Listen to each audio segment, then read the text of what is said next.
Nós vamos abrir a palavra do Senhor, dando continuidade à nossa série na Epístola de Paulo aos Romanos, no capítulo 2, versos 12 até o verso 16. Epístola de Paulo aos Romanos, no capítulo 2, verso 12 até o 16. Eu vou fazer a leitura, os irmãos acompanharão com muita atenção em suas Bíblias.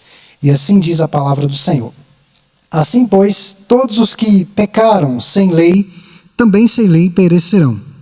E todos os que com lei pecaram, mediante a lei ou lei serão julgados. Porque os simples ouvidores da lei não são justos diante de Deus, mas os que praticam a lei hão de ser justificados. Quando, pois, os gentios que não têm lei procedem por natureza de conformidade com a lei, não tendo lei, servem eles mesmos de lei para si mesmos. Estes mostram a norma da lei gravada no seu coração, testemunhando-lhes também a consciência e os seus pensamentos, mutuamente acusando-se ou defendendo-se, no dia em que Deus, por meio de Cristo Jesus, julgar os segredos dos homens de conformidade com o meu Evangelho. Meus amados irmãos, a Epístola aos Romanos é altamente desafiadora. Nós já falamos a respeito disso nas nossas introduções. Então, é um escrito que nos desafia. São textos complexos. Essa seção que nós lemos é uma seção compacta, mas extremamente complexa, de difícil entendimento.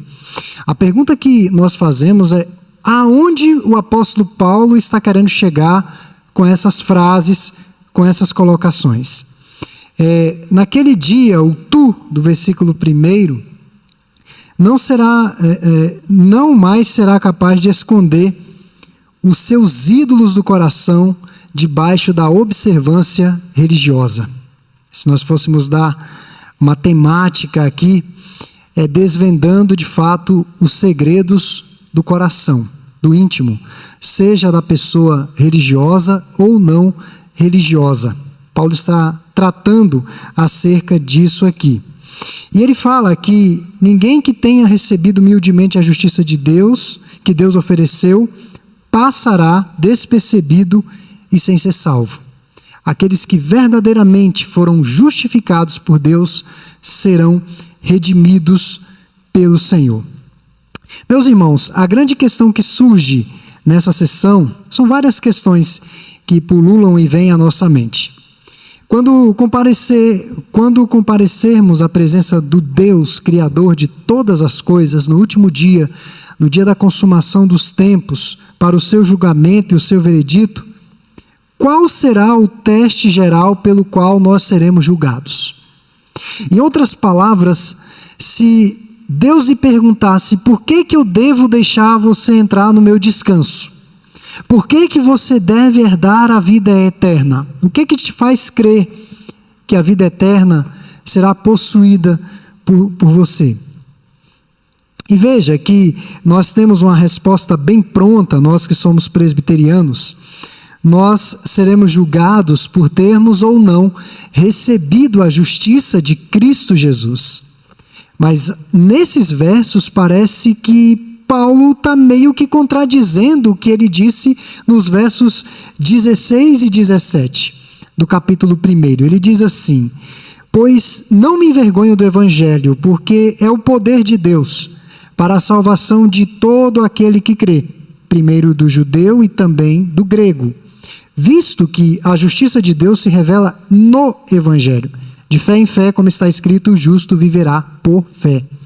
Mas na seção que lemos, parece que Paulo meio que contradiz isso, porque Paulo traz à tona a questão das obras. Ele dá a entender que Deus dará a cada pessoa de acordo com o que essa pessoa fez.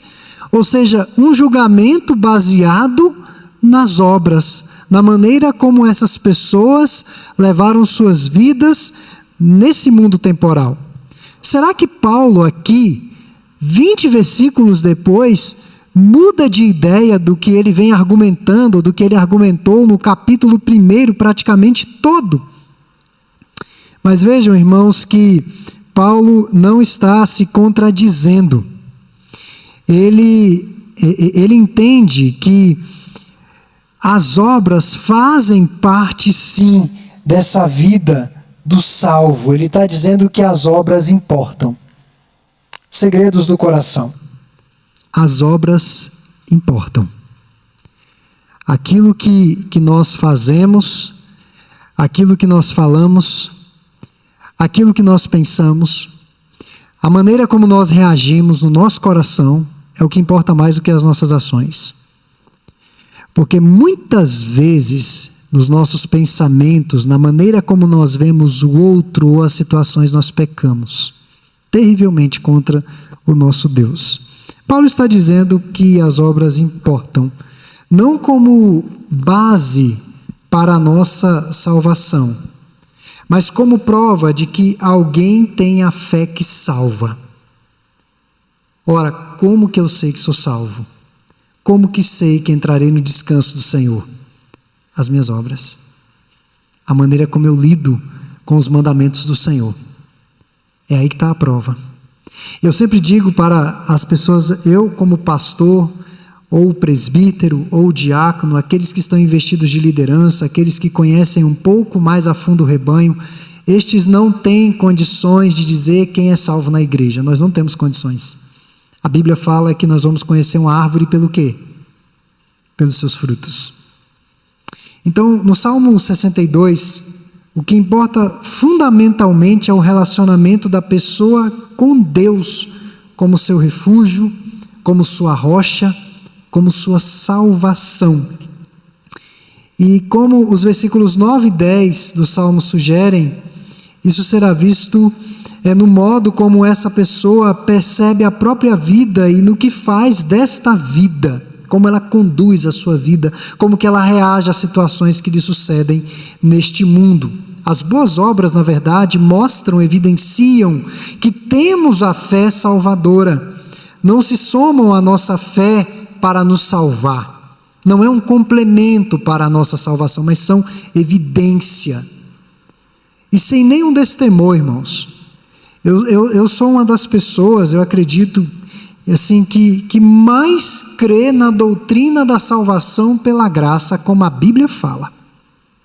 Como a Bíblia fala, não como Satanás fala para algumas pessoas. A Bíblia fala que nós fomos chamados para uma nova vida, para uma vida de santificação, para uma vida que verdadeiramente glorifique a Deus. Ora, se eu digo que sou crente e vivo como um ímpio, ou até pior que um ímpio, eu estou indo para o inferno. E nesses dias, em algumas confrontações, eu tenho dito mesmo, há pessoas que estão na igreja vivendo no pecado, que elas estão indo para o inferno. Elas não estão indo para o céu, elas estão indo para o inferno. E é exatamente isso que Cristo diz lá em Mateus, na consumação dos tempos, sobre aquelas pessoas que se achegam ali diante dele, e ele diz assim: apartai-vos de mim, porque eu não vos conheço. E as pessoas ficam surpresas. Elas dizem: Senhor, como que o Senhor não me conhece? Em teu nome eu expeli demônios, em teu nome eu fiz sinais e maravilhas, fiz tantas coisas. Mas o que mais impressiona é como Jesus responde a essas pessoas. O que ele diz? Apartai-vos de mim, todos os que praticais a iniquidade. Eu não vos conheço. E quando ele chama os benditos ficam meio que surpresos, porque ele diz: olha, quando eu tive fome vocês me deram de comer, quando eu tive sede vocês me deram de beber, quando eu estava preso vocês foram me visitar. E os redimidos, os salvos perguntam: Senhor, quando que fizemos essas coisas para o Senhor? Porque o que a mão direita faz, a mão esquerda não vê. A vida redimida naturalmente produz frutos. É algo natural, é algo esperado. Então, o que Paulo, na verdade, está dizendo aqui é que a obediência, a observância aos mandamentos do Senhor importam sim, e importam muito na vida daqueles que um dia entendem que foram alcançados pela graça de Deus. Uma outra maneira de colocar isso, irmãos, é que as maçãs na macieira são prova de vida. As maçãs não propiciam a vida. Queremos entender essa dinâmica de santificação e salvação é dessa forma. Quando você olha para uma árvore e ela está seca, as suas folhas estão secas, uma árvore que não produz fruto, é sinal de que algo não vai bem com aquela árvore, ela não tem vida. Mas em Brasília nós temos período em que as mangueiras produzem muita manga. É tanta manga que apodrece, cai da mangueira.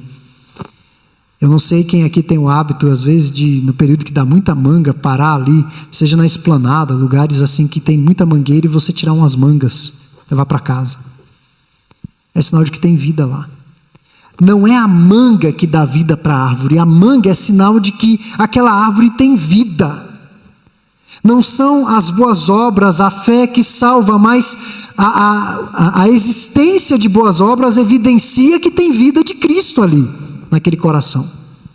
É isso que nós precisamos entender de uma vez por todas, à luz dessa epístola.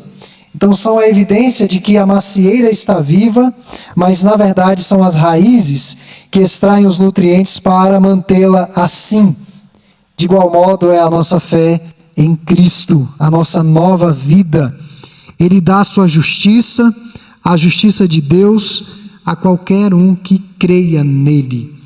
Mas uma vida de justiça transformada é a prova de que temos a fé real. É a prova de que somos crentes. Como que nós reagimos à nossa existência nesse mundo? Como que nós reagimos às crises que nós temos enfrentado? Nós temos reagido como cristãos ou como os ímpios? Tem muitos ímpios que estão desesperados, sem rumo. Será que nós vamos reagir como eles ou nós vamos reagir como cristãos?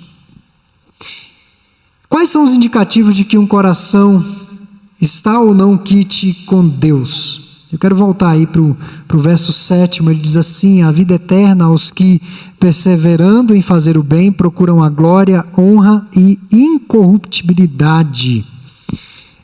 Os justos perseveram em fazer o bem. Viver de modo piedoso exige um sacrifício, exige persistência da nossa parte. O texto aí fala que eles procuram glória, honra e imortalidade, incorruptibilidade. Refere-se aqui a qualidades provenientes da vida com Deus e que são encontradas apenas em Deus. A glória verdadeira em Deus, a honra verdadeira em Deus e a imortalidade somente em Deus. Aquele que está quite com Deus não pratica boas obras em benefício próprio, para ter lucro. O que eu ganho com isso? Os irmãos querem uma aplicação bem prática na vida, principalmente daqueles que são casados? Muitas vezes nós recebemos as pessoas, todos passam por problemas conjugais e dizem assim: olha, pastor, eu não estou feliz nesse casamento, eu tenho que separar para ser feliz. Note que a pessoa está vendo o benefício dela. Está vendo o benefício dela. É preciso tratar esse egocentrismo. Ela vive primeiro para a glória de Deus. Não é nem para a felicidade do outro, é para a glória de Deus. E as nossas boas obras sempre são em benefício do outro. Os irmãos podem ver na Bíblia, os mandamentos são sempre em benefício de outro e nunca em benefício próprio. É pensando na glória do outro. Mas Paulo está falando aqui da glória de Deus. Buscando a glória de Deus, que o nome de Deus esteja sempre em evidência por meio das nossas vidas. Aquele que está quite com Deus não pratica boas obras em benefício próprio, como eu já disse. Ele age assim porque ele quer que o seu caráter seja como o caráter de Cristo. E isso sempre vai contrastar com o nosso mundo. Somos feitos de modo, irmãos, a desfrutar de 3 virtudes, de 3 anseios. Todos anseiam por glória, todos anseiam por honra e todos anseiam por imortalidade. Todo ser humano anseia por isso. Nós terminamos essa belíssima obra aqui de reforma no nosso tempo. É tão bonito ver, nós nos sentimos realizados, nos sentimos felizes.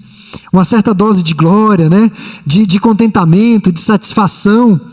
Mas isso é transitório, logo nós vamos nos acostumar com tudo isso. Vamos chegar aqui, tudo vai passar batido. E vamos continuar buscando por glória, e vamos continuar buscando por honra, e vamos continuar buscando por imortalidade. O problema não está nos objetivos, mas nos meios para se atingir esses objetivos na vida. Nós muitas vezes buscamos isso nas coisas criadas e não no Criador. E necessitamos buscá-las onde elas podem ser efetivamente encontradas, e só podem ser encontradas em Deus. Meus irmãos, Deus dará vida eterna àqueles que o buscarem no conhecimento acerca dele. Aqueles que buscam a Deus pelo que ele é. Se nós chegarmos ao nível de Moisés, mesmo depois de ter passado por tantas experiências profundas com Deus, que ele sequer narrou nos livros que ele escreveu. E Moisés diz: Senhor, eu preciso ver a tua face. Eu preciso ver a tua face. Em outras palavras, Moisés está dizendo: Senhor, eu preciso te conhecer plenamente. Eu preciso te conhecer plenamente. Deus diz: Moisés, ninguém pode ver a minha face e continuar vivendo. Eu vou passar, você vai me ver de costas, e pelas costas você vai ver um pouco da minha bondade. Eu vou te esconder na fenda da rocha para que você não seja destruído. E será que verdadeiramente esse é o nosso anseio como salvos no Senhor? Meus irmãos, aí dos versos 12 ao 15, Paulo deixa claro que Deus não mostra nenhum tipo de favoritismo. Primeiro ele fala que aqueles que conhecem o que Deus ordena e não obedecem, pela própria lei serão julgados. Que tragédia para boa parte da igreja. Porque eu penso que nós conhecemos melhor a lei do que o ímpio. Eu nunca me esqueci um dia em que havia um pastor pregando, eu ainda era jovem, eu nunca me esqueci disso.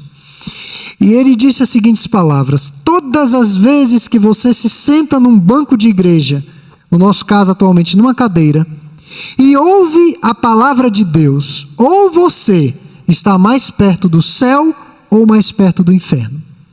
Você está dando um passo em direção ao céu ou ao inferno. Depende muito do que você faz com as palavras que são ditas e ouvidas. Então, aqueles que conhecem o que Deus ordena e não obedecem pela própria lei serão julgados. Por isso que é muito perigoso ouvir a palavra de Deus. Afinal de contas, não são justos os que somente ouvem a lei, mas os que a praticam. Esses estão sim justificados. Os que praticam a lei, é o que ele fala no verso 13. Então, meus irmãos, não pense que o mero conhecer a lei de Deus serve para alguma coisa.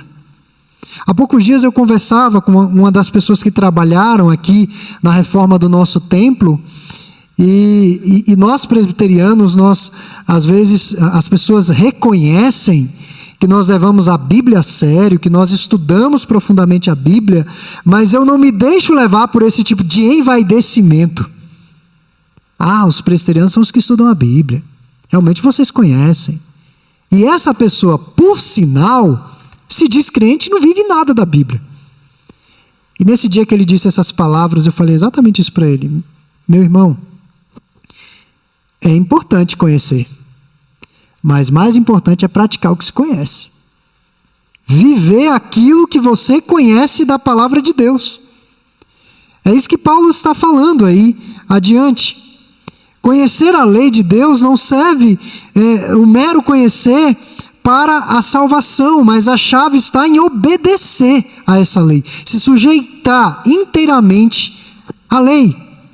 Veja que Paulo vai continuar e dizer, introduz uma categoria de gentios que desconhecem a lei dos judeus, a lei de Deus, né? No entanto, obedecem a essa lei.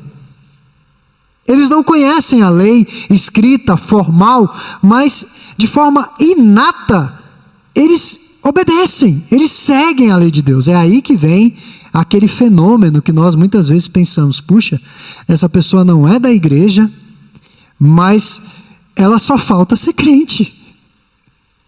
Ela tem uma vida correta, ela paga os seus impostos, ela não mente para o próximo, é fiel à esposa, ao esposo, cria os filhos com educação.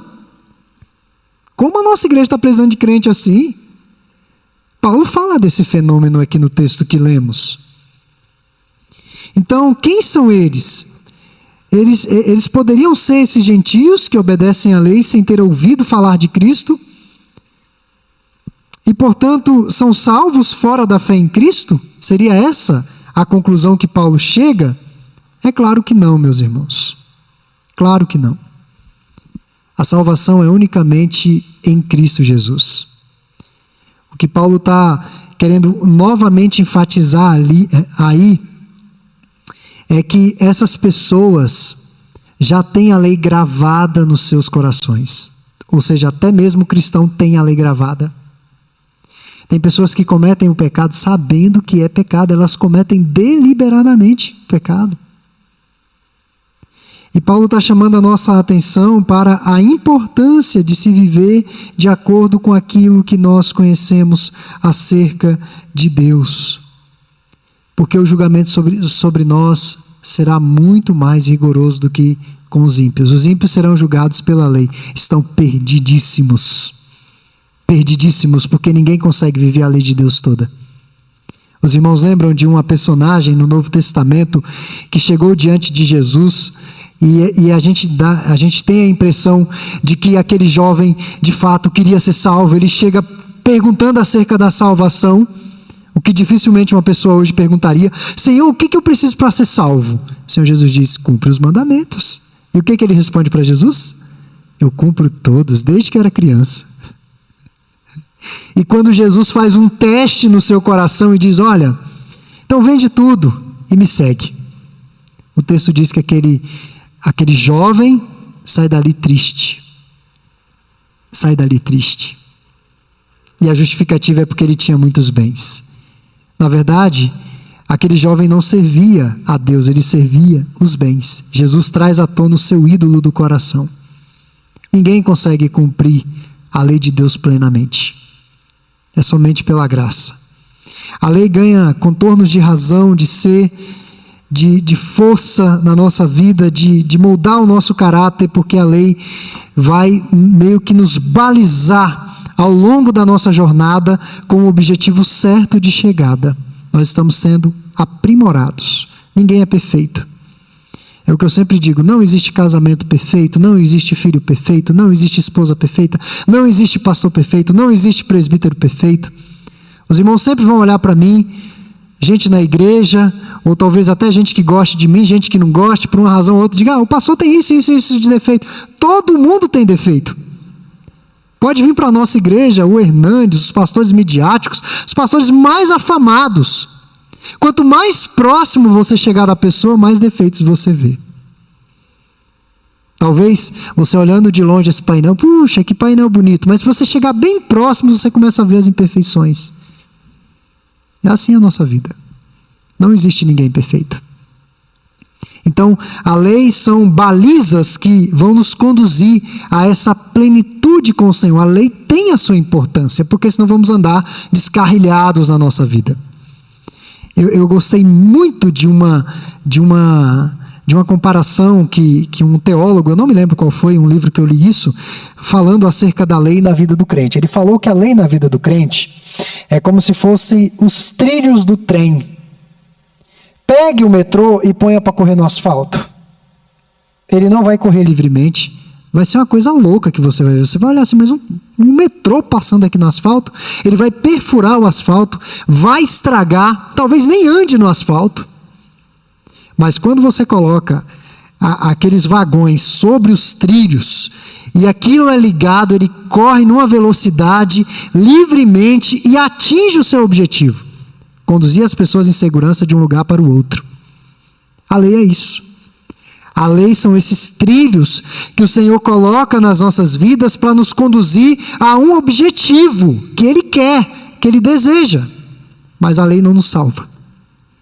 Não nos salva. Então eu quero finalizar, meus irmãos, esse estudo dessa noite, que nós precisamos, de fato, atentar para as nossas consciências, atentar para aquilo que o Espírito Santo tem trabalhado em nossos corações. Temos que levar muito a sério isso. Temos que levar muito a sério a ira, o juízo de Deus. Porque sem ira e sem juízo não existiria cruz. E sem cruz não haveria salvação. O juízo de Deus é fundamental para a nossa salvação. Eu me lembro quando eu fui convertido pelo Espírito Santo, e aquilo foi uma obra dele, e eu já relatei esse testemunho aqui, até mesmo nos Gideões Internacionais, que eu estava lendo o Novo Testamento no livro de Apocalipse. E eu fiquei com medo, com muito medo do juízo. Eu fiquei com muito medo de Deus. E eu fui para a igreja por causa disso. Essa foi a razão principal, medo dele. E à medida que eu o conheço mais, quem é esse Deus, a sua ira presente e futura. Quando eu digo ira presente, estou falando de uma pandemia que nós estamos vivendo, que isso não foi Satanás que produziu, podem ter certeza disso. Talvez os chineses, a gente não sabe. Talvez tenha sido de uma outra maneira, mas pode ter absoluta certeza que Deus está por trás de tudo isso. Ele está orquestrando a história. Você não tem medo de Deus? Medo do juízo dele? A Bíblia diz que horrível coisa é cair nas mãos do Deus vivo. Sem a realidade da ira presente e futura de Deus, a cruz se esvazia de sua glória. A preocupação de Paulo é mostrar que o solo sobre o qual pisamos, tanto crentes como descrentes, pios como impiedosos, irreligiosos ou religiosos, gente que infringe regras e gente que cumpre regras, esse solo é plano. Todos enfrentam o juízo e todos merecem a ira. É o que nós merecemos. Só a partir desse terreno comum conseguimos olhar para a cruz e enxergá-la com clareza. Nesse terreno plano, a cruz se ergue. Nós conseguimos enxergar a glória da cruz. Nós conseguimos enxergar a glória daquilo que Cristo fez por nós. Mas passa primeiro reconhecendo o que nós somos. O que nós merecemos. E um teólogo, um pregador dos séculos 18 e 19, Charles Simeon, declarou o seguinte: há apenas 2 objetivos que desejei. Contemplar a vida, é a minha própria vilania, o meu próprio pecado. O outro é a glória de Deus na face de Jesus Cristo. E sempre achei que ambos deveriam ser vistos juntos. Sempre. A nossa miséria e a glória da cruz. Meus irmãos, que Deus de fato nos ajude. Que Deus de fato nos ajude. São dias em que a igreja está sofrendo muito com essa questão moral. A igreja do Senhor está sofrendo de maneira geral. Eu acho que se eu perguntasse aqui, se os irmãos sabem de um caso, os irmãos até ririam e diziam: um caso só, pastor? São muitos casos. Na nossa igreja já teve vários casos assustadores, de pessoas que os irmãos viram liderando, dirigindo e de repente estavam com uma vida dupla, estavam totalmente fora do eixo do que é salvação. Vida cristã. Que Deus tenha misericórdia de todos nós. Que Deus nos ajude a não cairmos no mundo da incoerência. Paulo traz à tona a lei nessa sessão para mostrar o que somos e a necessidade da glória da cruz.